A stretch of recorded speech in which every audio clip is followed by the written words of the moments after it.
My most popular episode of Relationship Reset has been the one about perimenopause and how it affects your relationship. Around the time of me recording it, I connected with an individual on LinkedIn about the project he was working on in the UK to inform over 100,000 men about perimenopause and menopause, giving them greater education and better understanding about what was happening in the lives of the women that they loved.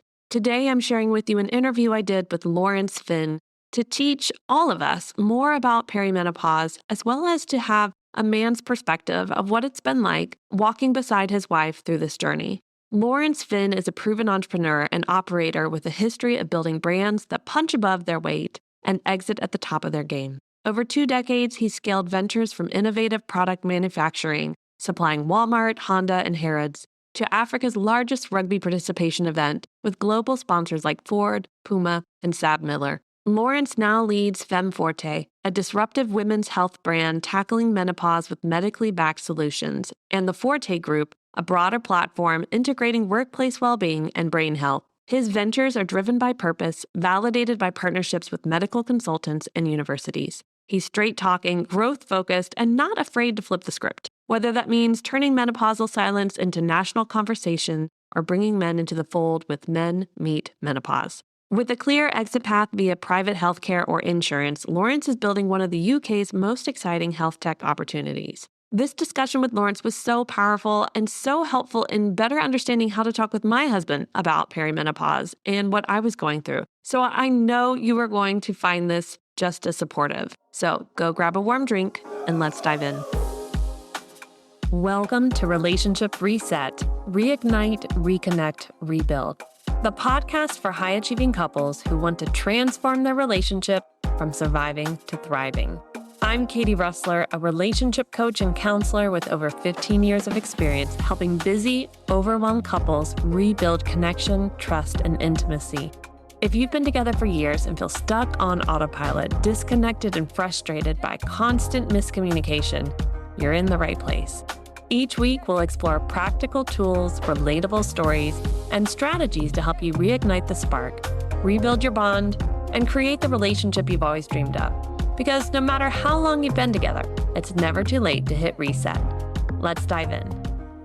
Welcome back to the podcast. I have Laurence Finn here today, and we're going to be diving into how can men better support their partners through perimenopause. This was such a hot topic with Dr. Colette White, and I'll make sure that that episode is linked in the show notes. But I wanted Laurence to come in and share because he has the passion of, I swear, a million men to say it's time for men to start to learn more about perimenopause and menopause, but also how you can grow with your partner in this phase. So Laurence, thank you so much for being here. And I'd love for you to take a moment and introduce yourself to the listeners.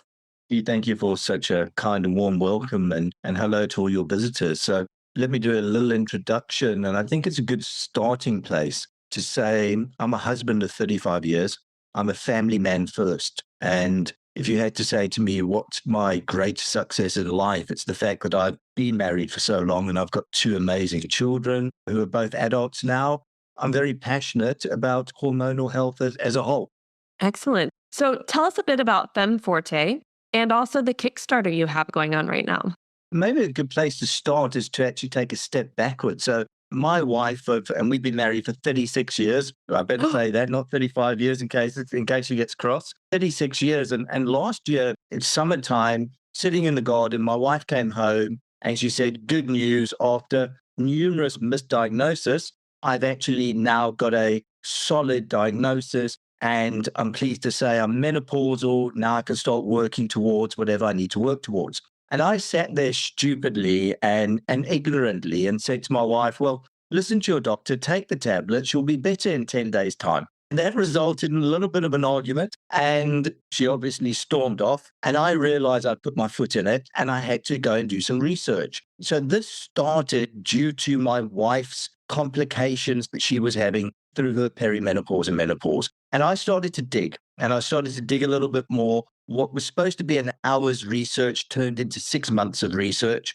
I've learned everything that a man can learn without a medical degree. And I've got to stress, I'm not a doctor, but I understand what PCOS is. I understand what endometriosis is. I understand what perimenopause is. I understand what menopause is. And I understand a number of other issues that women have as a whole through hormonal health. But as I was going through this, my daughter, who's 35 years old, she turned around and said, I've also got female complications. So now I've got two very influential women in my life, two women who mean the world to me. And suddenly they've both got complications. And I knew at that point, I knew that I had to start to make a difference. I had to educate other people about what it really means and how can we work together and support each other.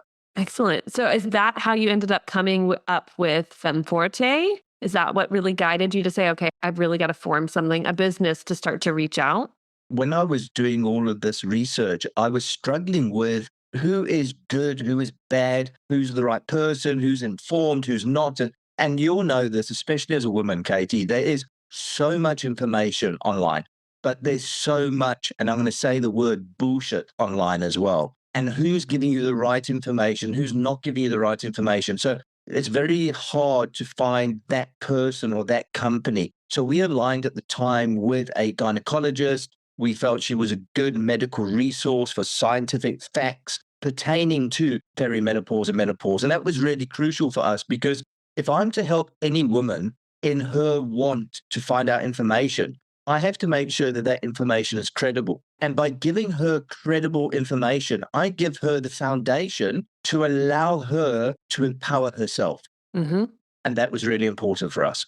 I love that. So let's start from the beginning when it comes to the basics and understanding about what perimenopause is and menopause. I really hope, dear listener, if you need to pass this on to your partner, listen to it together because it's very easy for us to go listen to this episode. It's really good. I hope you take something out of it. But if we listen together and have discussions after, it's much more meaningful. So let's start with what is perimenopause? What is menopause and what is postmenopause? Laurence, do you feel comfortable answering that question with all the research you've done, or shall we do it together? We can do it together, but I'm very comfortable. And let me start off by saying a woman has to go on a hormonal health journey. She has to. If you've been born a woman, there is a set journey that you have to go through from birth to death. And it all starts with your first period. That's where it starts. And that's where your hormonal health journey starts as a woman. From there, you then go through your reproductive years. And we all know what reproductive years are. That's when you're having babies, growing your family. The problem with perimenopause, it's hard to identify an age to perimenopause because we're hearing all sorts of things. I mean, some people are going into perimenopause in their 20s. Yeah. Other people are going in their 30s. Other people are going into their 40s. And we even have cases going into their 50s. So typically, perimenopause is a stage that you go through when your periods are not as regular as what they used to be, and your cycles aren't as regular, and you're moving towards menopause. So the piece that everyone typically gets confused with is they say menopause lasts for 5 years or 7 years or 10 years. That is not strictly accurate. Menopause lasts for 24 hours. Menopause lasts for 1 day, and it's called menopause day. So you start going into perimenopause, your body's changing, your hormones are changing, you're having irregular periods. And then you come to a set time where you've missed your period for 12 months in succession. And at that point, that is your menopause day. And that menopause day lasts for 24 hours. And thereafter, you are post-menopause for the rest of your life. And I need to stress that to your listeners. This is for the rest of your life. Yes, when you start with menopause and you start in your post-menopause period, your hormones are really challenging. They're all over the place. And you're going to have your most severe symptoms at the start. But you're going to have those symptoms to the day you die at different levels, affecting your body in different ways. Definitely. Thank you. That's super clear. It always irks me when people talk about the word menopause, but they're meaning perimenopause and not the postmenopausal journey, right? Perimenopause really being that period, like you said, where our cycles start to become heavier, shorter, longer, 3 periods in one cycle, like 1 month cycle, all sorts of crazy things happen. And so the hormonal journey, like you said, is a bit of a roller coaster. It's a bit all over the place, especially in the beginning. And it's so key that both men and women better understand this because it comes with a lot of mental and emotional health things that we need to become more aware of. We hear about, hot flashes and drives me insane when it's always about belly fat. And I just think, can we talk about how our brains are changing, how the hormone shifts are affecting our memory, affecting our sharpness, our ability to think clearly? Can we talk about the emotional health that we feel like we've lost in this journey? So, share with me what has been your experience as you've been talking with more men and women about perimenopause and menopause. Where is the disconnect of information? Because I get you right now, there's a ton of information. And honestly, a lot of times it's false or it's misrepresented. But where's the disconnect of people not educating themselves better? That's a fantastic question. And I'm going to say it doesn't start with men. And you might have some listeners go, oh, he's wrong. He's wrong. It doesn't. If you go and find a group of women and you go and you speak to those women who are mid-20s, and we've had hundreds of conversations with women who are mid-20s. My son's 28 years of age. So it's been really easy to connect with his friends and have conversation. And you say to them, okay, girls, right at this moment, you've got everything in the right place. Internally, externally, you are perfect. What's going to happen to you in the next 10 or 15 years? Explain to me what journey you are going to go on as a woman. And straight away, you get a blank look. And then they go, what do you mean? And we go, well, as you're starting to get older, you're going to start, having babies. You're going to find all sorts of things happen to your body. You're eventually going to go perimenopausal. What does that mean to you? What does menopause mean to you? What are you going to go through? And you're getting educated young ladies who are going, I think that's hot flashes. My mom struggles with headaches. And you're like, girls, you're struggling to name 1, 2, 3 symptoms. You should be naming 35, 40 symptoms. Perimenopause and menopause doesn't affect just your heat radiation. This affects every cell in your body. It's affecting your bones, your brain, your teeth. It's affecting your heart. It's affecting your internal organs. And all you can tell me is hot flushes. And I think that's where the disconnect is. And I think and you can hear I'm quite passionate about this because I think if we take a step back and we go, were our moms educating us as men and women when we were younger? Of course they weren't. We didn't have the internet, especially my age group didn't have the internet. Our moms were getting on with life. They weren't sure what they were going through, what their bodies were going through. They were fighting their own internal battles. They weren't telling their daughters. And then you've come through it. So I think the schools aren't educating us. Our poor GPs are not being educated about hormonal health. I think there's just a total disconnect with it. Yeah, I think it's a systemic issue, right? And goes across all cultures. And I think there's been shame. I think it's as taboo a topic as miscarriage or infertility issues. It is something that as a woman, you feel like if you talk about too early, it's going to come too soon, right? Like, well, we don't talk about it. Or you just silently suffer because, like you said, they didn't know really from their mom. Now they reflect back and go, oh, that's what was happening. I don't know about those listeners who are like listening right now, but I have thought back to my mom at this time frame because she had early onset is what they said back then, but it was late 30s. So it was normal perimenopause time. I'm 40, about to be 41. I'm in it. And now I look back and I go, well, that's why mom was like that. And I gave her as a teenager such a hard time. I'm going to be honest. And I just think, sadly, she's not with us anymore, but I definitely mentally talk to her and go, I am so sorry. Like I get it now. I understand now. But we're not communicating about this. We're not talking about it because it wasn't talked to by our elder women. And even now I talk to women in their 40s and 50s who try to talk to their mothers, their aunts, whomever about it. And they don't know, oh, we don't talk about that. Or, oh, I don't really remember. And it's like, okay, how do you not remember that phase? Correct. And also, if I use my own wife as an example, so when my wife and I started communicating around menopause, once the cold shoulder had gone and we weren't arguing, and I said to her, are you going to go into HRT? And she was like, absolutely not. And I said to her, so where did you get that information? And she said, well, my dad died of cancer. I said, no, that's a completely different story. He wasn't menopausal. Where did you get the information that you have now gone and put it in your brain that HRT is wrong and it's bad and you don't want to find out more information? And she was like, from my girlfriends, I've read a little bit on the internet. And I was like, so what qualifications do your girlfriends have? And she was like, none. One's in sales and one's in advertising. So I said, well, none of them are medical doctors and none of them are gynecologists. Well, where have you formulated this information? We traced it back and, we were getting back to documentation and surveys and medical reports were put out in the 1960s that were just completely and utterly wrong. And thankfully, she listened to me. And my only advice to her was stop listening to the noise around you and go to someone you trust who's really trained in this. Go to your gynecologist and go and ask the question. She went and asked the question. She explained about her dad's cancer, what the cancer was, that she had a fear factor about getting cancer as well. And her gynae put her mind at rest. Today, she's on HRT. It's massively helped her. And that was just down to conversation. And that's why we're so passionate about having this conversation piece.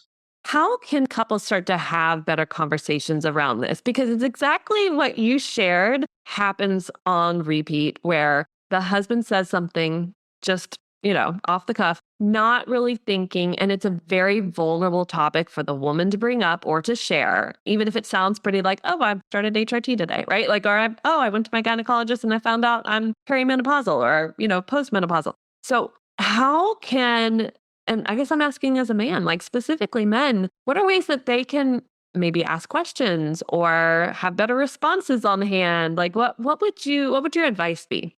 It's really difficult because, as you well know, you're married, I'm married, and it's quite hard to talk about certain topics with our spouses. And you love them, they're your friends, they're your lovers, they're your everything. But my goodness, it's hard to have conversation. So for any man listening to this, and I'm sure the ladies will agree with me as well, the first thing you've got to do is explain to your woman that in no way, shape, or form are you trying to fix her. That has to be right, like core of it. I'm not trying to fix you. That's number one.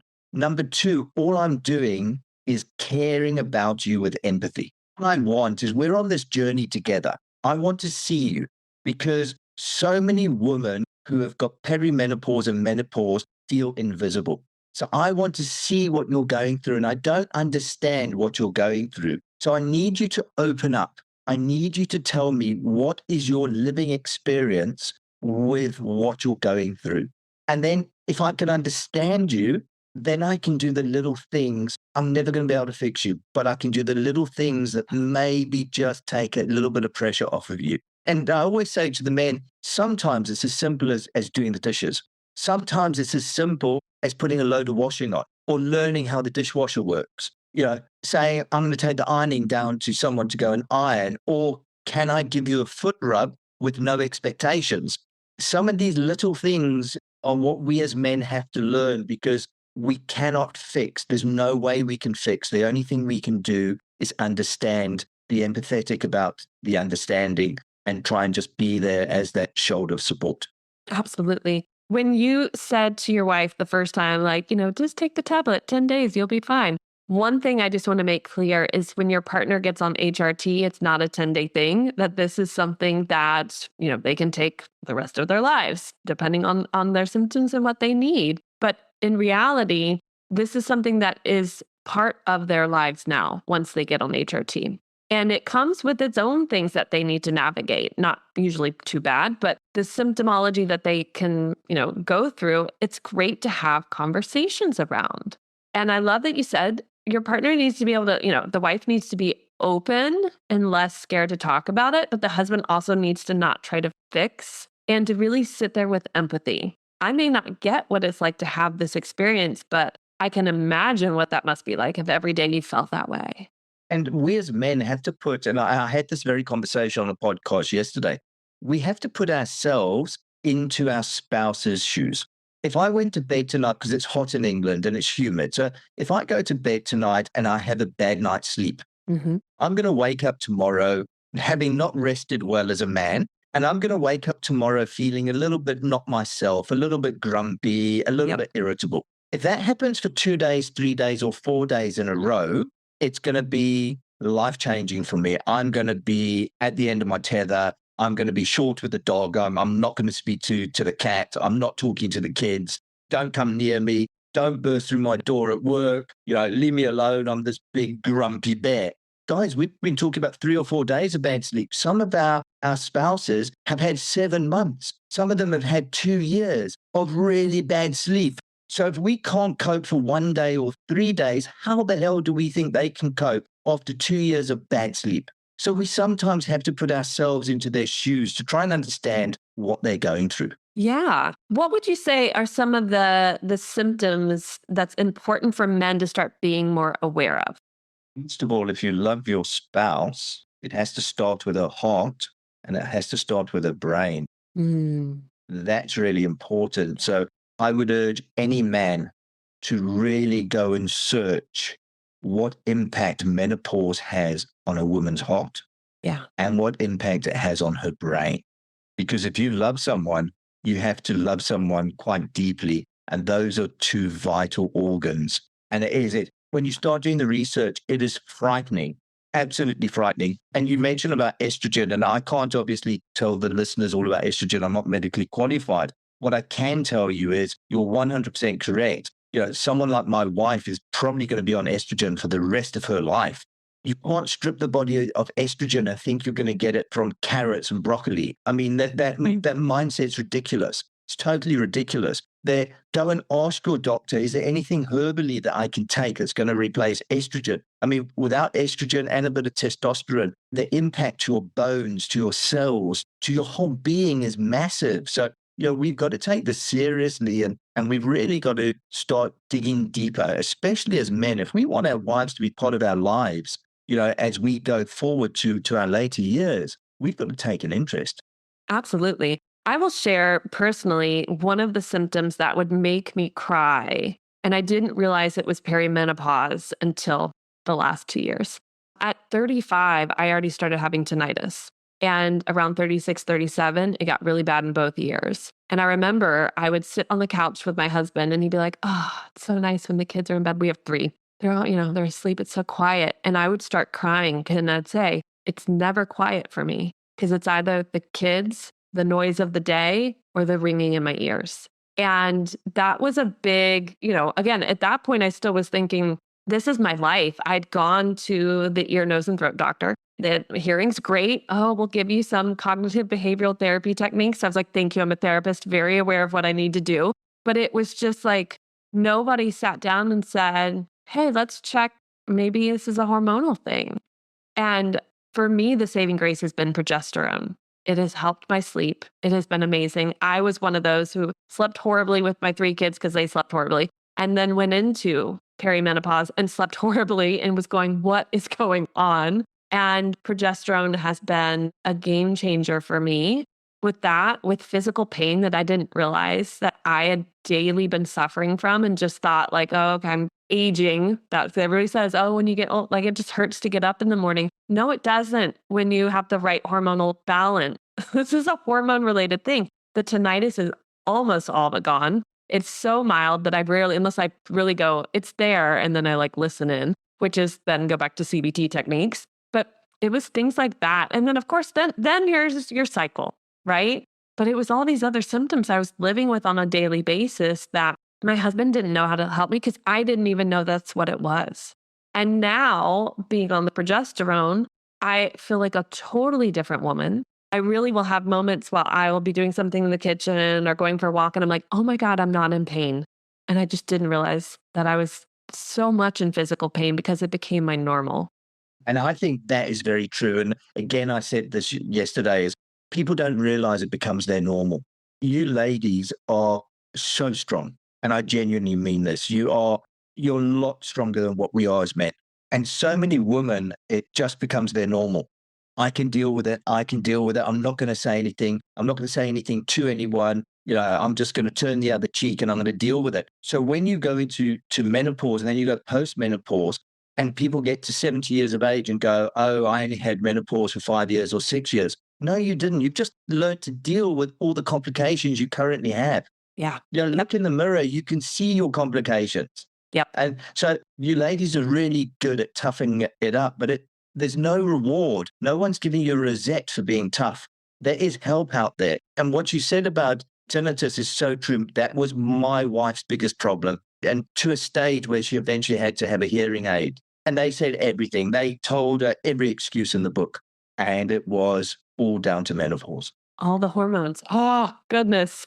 Let's transition now into what advice do you have for couples to grow together in this phase that often makes couples grow apart? Because the divorce rate in this phase is quite high. And largely it's the women who decide to leave because they, for whatever reason. And I know in the UK, there's some great statistics around women often report that in this age group, they left because of some of the symptoms they were going through with perimenopause and maybe how it was received, what was going on in their relationship because of it and things.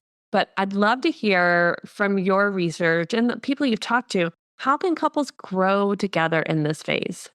I think it's really important. It all starts with conversation. And I know you're going to say, he keeps on saying this, but it does. It really does. It starts with the ability to sit down with a glass of wine or with a cup of coffee and go, how are you feeling?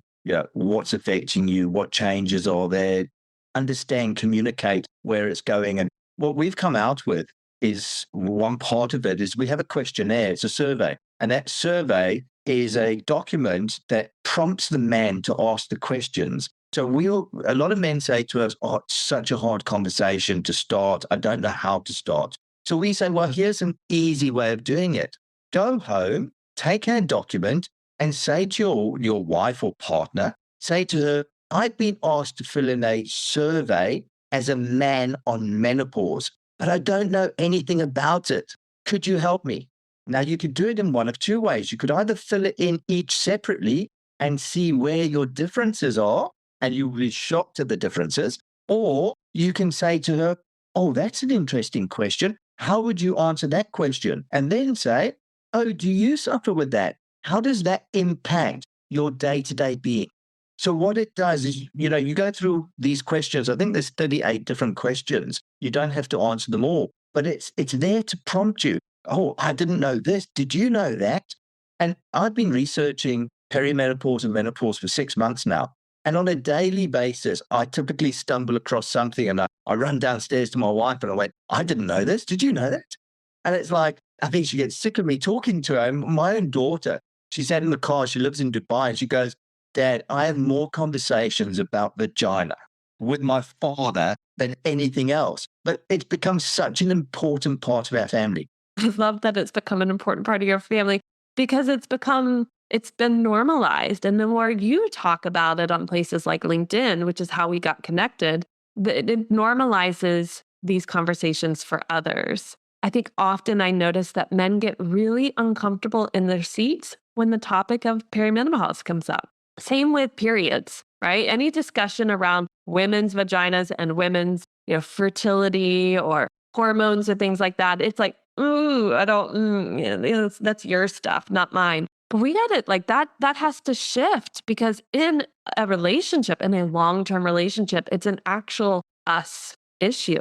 It's something we have to work through together because, as you said, you may not be the one who has the hormonal shifts, but you can help support your partner to make things a little bit easier for them. And it brings you back together. And one of the key things I hear often is about sexual desire and how that changes. And I always say to them, how the sexual desire changes, but not necessarily that sex will happen or not. Because what happens is a man goes into like that spontaneous, like, woo, yeah, I'm in, let's do this. And they don't realize if you want sex on Friday, you got to strategize. On Monday, what am I going to do to just show her love? On Tuesday, how am I going to make sure she feels important today? On Wednesday, what am I going to do to make sure she knows I remembered this thing she said last week? On Thursday, I'm going to start hugging her a little bit more. Foot rub, no intention. And then on Friday, she's ready to go. She's like desire central because you made her feel important and valued and not about sex, though you in your mind might be thinking Friday sex, right? But it's a longer process. It's a long-term game now, right? It's a little more of a fun challenge. If you can look at it that way versus like, I wanted it now. Why aren't you in the mood? Why have you changed? What's wrong with you? Because sex becomes painful. It becomes uncomfortable. Yeah, it's not fun. We're tapped out, right? We're exhausted. Our brains are doing all sorts of crazy stuff. Lack of estrogen impacts all sorts of things of our desire to even like our partner. And now you want me to just like, yeah, let's just do this. No, that's not how it works anymore. That shift has to be talked about so that Yes, it does. couples grow together in this shift and change rather than apart. You've got to be interested in your partner. As a woman, you connect at a different level to us as guys. I mean, we just we see something and it's happening, and you girls don't. And we've got to realize that we have to deploy ourselves in a different way. Yes, you've changed.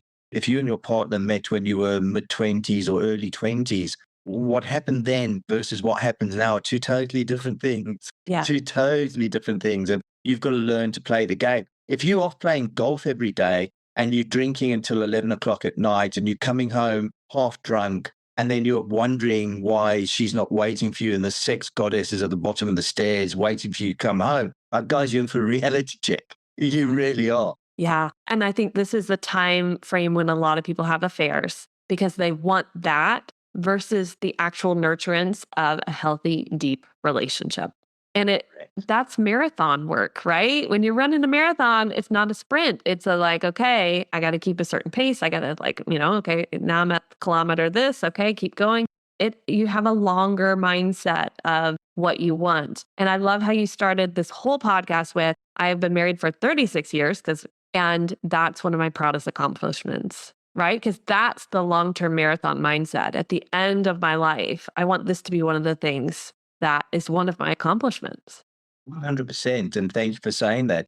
Katie, I think the one factor that men have to realize is their woman is changing. She's never going to be the girl that they met 20 years ago or 5 years ago or 10 years ago. But as she's changing, we can change with her. We're in a journey together. We've got new adventures together. We've got new exploring together. What worked 3 months ago might not work in 3 months' time. But if you work at it, what's working in 3 months' time could be better than what it was 3 months ago. This is a life experience. It doesn't mean that it has to be a negative experience. We can turn this into a positive experience, but it's mindset. It's doing it together. Absolutely. I love the term evolution. It's the evolution of the relationship. It's the evolution of the woman. And honestly, it's the evolution of the man because the growth together creates new identities of both of them. A new person forms from it. I love to use the example when I'm talking with people about perimenopause of the caterpillar, the cocoon, the butterfly. We love the butterfly, right? Oh, look at that transformation. But the cocoon, that metamorphosis process, we got to go back to science class. The caterpillar forms this cocoon around itself, and then a hormone is released where it digests itself. It becomes mush. It is completely not what it was before, and it is not the butterfly. And I see perimenopause as that phase of just, I am completely changing and transforming. And I want my partner along for this journey, but I don't even always know the questions he should ask. And I don't even always have the answers. But I want the metamorphosis process to be something our relationship goes through too. And it is exactly what you said. It's very uncomfortable in the beginning because you have to kind of tear down the walls of the house you had created in the first part of your relationship and rebuild into a new house. There's a lot of analogies in today's episode, but it's just this, being able to really see this, I think helps couples go, oh, this matters. This isn't we got to burn it down. No, but you are in that caterpillar into the cocoon mush phase before the transformation in your relationship. The next decade comes, right? Like all the things that we go like, I want to be that butterfly. Yeah, the transformation and evolution occurs, but you have to go through metamorphosis. And it is uncomfortable.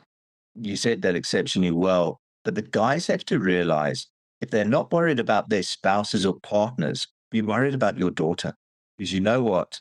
That little girl is going to grow up into a beautiful young woman, and then she's going to get a little bit older. She's going to get a little bit older, and sooner or later, your baby girl is going to be going through perimenopause. You really, as a man, you really need to get to grips with what perimenopause and menopause is so that you can explain it in a man's terms to your daughter who needs to educate her man about what she expects from him when she goes into perimenopause and when she goes into menopause. So if you don't do it for your wife, do it for your daughter. I love that legacy piece. We have 3 girls. So that's like, yes, yes, yes, yes.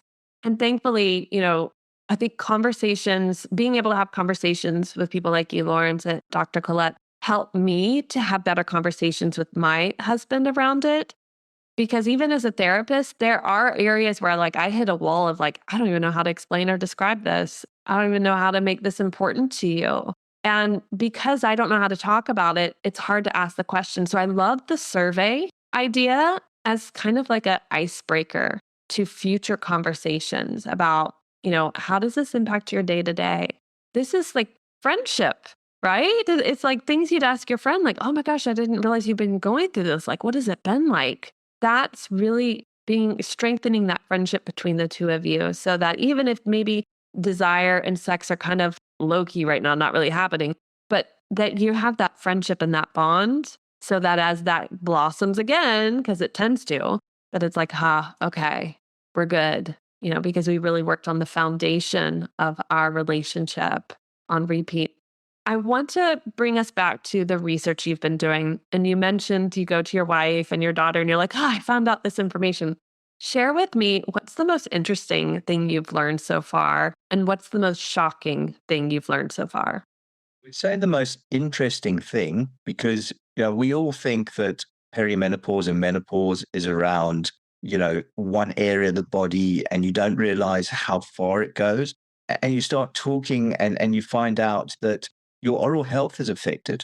And that was one of the biggest shocks that I had is how can your teeth and your gums be affected? And you've got burning mouth sensation and you've got your taste changes and go to whichever part of the body you want to, everything's changing. So I think that was one of the strangest things that I found, which was really interesting for me, was the gum disease and everything that's going on all around oral health. That I found was really interesting. But the biggest, most scary thing about perimenopause and menopause is the fact that more women struggle with brain orientated diseases like dementia as they get older, and the relationship of the lack of estrogen, the relationship of one's health going through it. We've got to look at that and say, okay, so women live typically longer than men. So is that why they're getting dementia? Or is it because they've been so stripped of estrogen and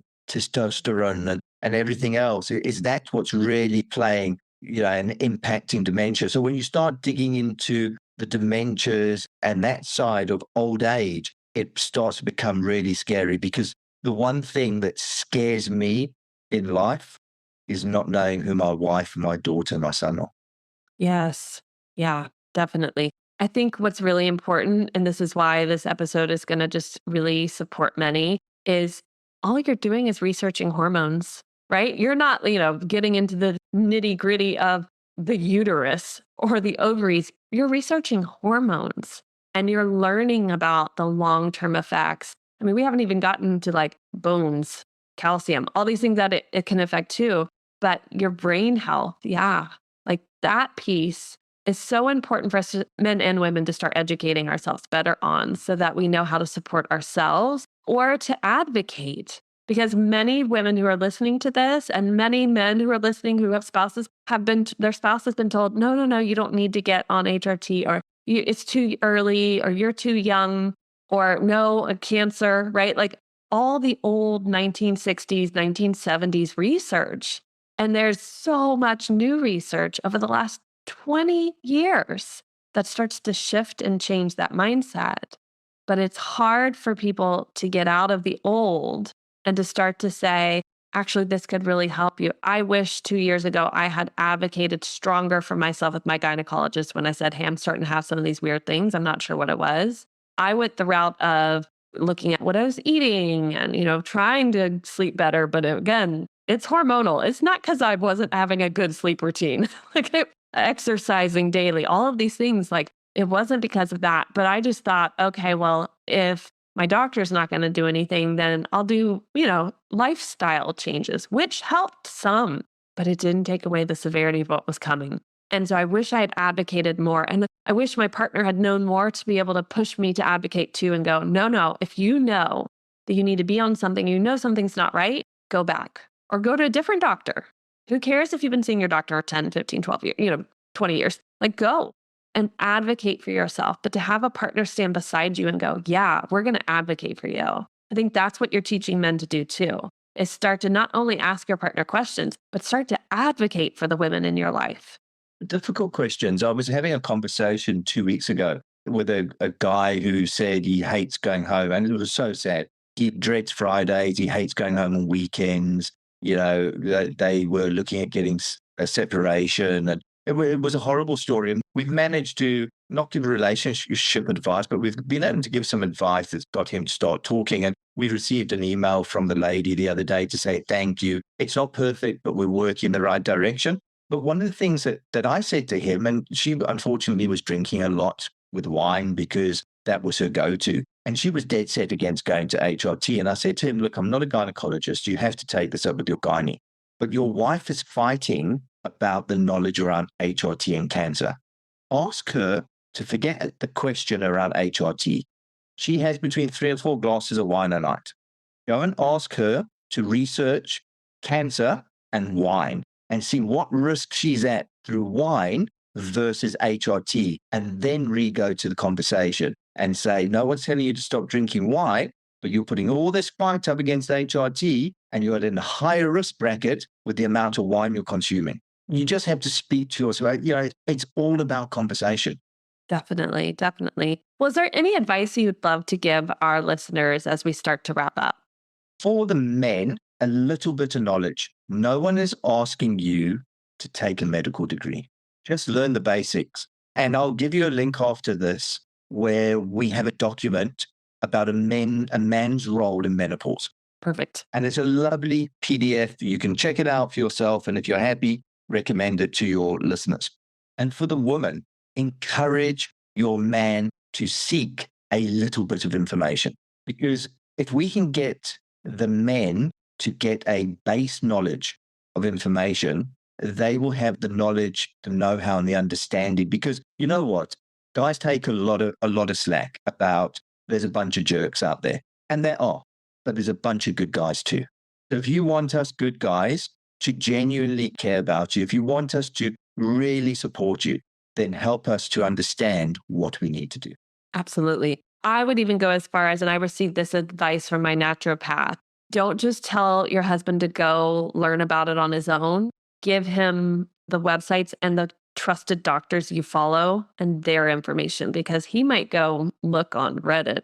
I have so much qualms with Reddit. Go on Reddit and read all sorts of crap that's just men's opinions about what they think's actually happening in the manipulation of women. Or you can give them really concrete information. And I love that you're going to have a link. I know many women will send that over to their partners as well and say, hey, I think this will really help in educating you. It is. It's really, I mean, you could literally watch a little video on this and have good information within 20 to 30 minutes. You could listen to this podcast episode, right? And get a really good grasp of like, okay, here's how I ask the questions. Here's some basic things that might be going on. Oh, this is a longer process than I thought. This is affecting every cell in her body. Oh, well, that's real. Like, that's something I can't fix, right?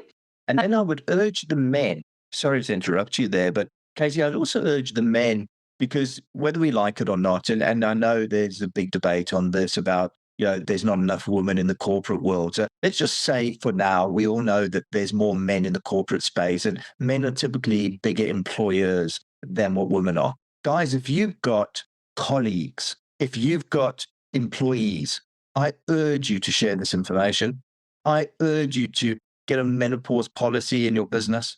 And I urge you to take it seriously. Don't play lip service to perimenopause and menopause. It's impacting people's lives. People are getting divorced. Kids are being affected. Wives are being affected. Husbands are being affected. And suicide rates are going up horrendously as well. I'm so glad you pointed that out. Wanted to say that earlier, but yes, the suicide rates as well in this age group are awful. And also the amount of women leaving their careers, leaving their jobs because they don't feel capable enough and they don't feel supported enough. and they feel like, again, like I'm not going to be sharp enough. I'm going to get fired anyways. I'll just leave. I love that you mentioned really that system change within businesses and companies and how the men can be on the front lines of that. They can't fix the hormones, but they can fix the policies for sure. 100%. We can do it together. We're in this together. Laurence, if people want to connect with you after this episode, I'll make sure the links to things like you shared about the survey and sort of the education sheet are there. But if they want to find you, where's your favorite place to connect with people? LinkedIn is always really good. LinkedIn's a great starting point. We are busy with a Kickstarter. By the time this comes out, hopefully we'll be finished and we would have had success. So I can't really point them to a website at the moment unless they go to Femme Forte. That is not our website for men. That's our website for women. Femme Forte, that's FEMME and then Forte. And they'll find that. It's all over the internet. So reach out. Please reach out. Excellent. And I will make sure all links are updated. So if you do have a website for men by this point that this episode comes out, that is in the show notes too. So make sure to go and look at those. Laurence, thank you for your time, for the energy you've put in over the last 6 months, just 6 months. And look at how much you're advocating in a way that many men don't because they're not sure where to do it or how to do it. And you don't let anything get in your way. You're like, I'm going to start talking about, literally check out his LinkedIn. Practically every day, there is something about menopause and perimenopause and what men can do. And I love how you're like, might not be a topic you really want to read about today, but you need to. It doesn't matter. Right? This is important. Absolutely. Thank you, Katie. And it is important. And hopefully, if anything came over to your listeners today, is I'm genuinely enthused about making a difference. We want to impact people's lives. And if we can only change one life or two lives, so be it. That's better than no lives. So, we're in this for the right reasons. Yeah, I appreciate that, Laurence, and continue to fight the good fight with this. I hope this comes for years to be able to support more men in knowing how to have these conversations and feeling more educated so they're more comfortable having these discussions, like you said, maybe not with their wives, but with their daughters at least. Thank you, Katie. And dear listeners, we'll see you next week. Thanks for tuning in to Relationship Reset. If you found this episode helpful, share it with a friend who might need it too. Don't forget to rate and review the podcast. It helps more couples discover these tools to rebuild their connection too. And be sure to hit subscribe so you don't miss next week's episode. It's gonna be a good one. Your relationship is worth the work, and the rewards, totally worth the effort. See you next week.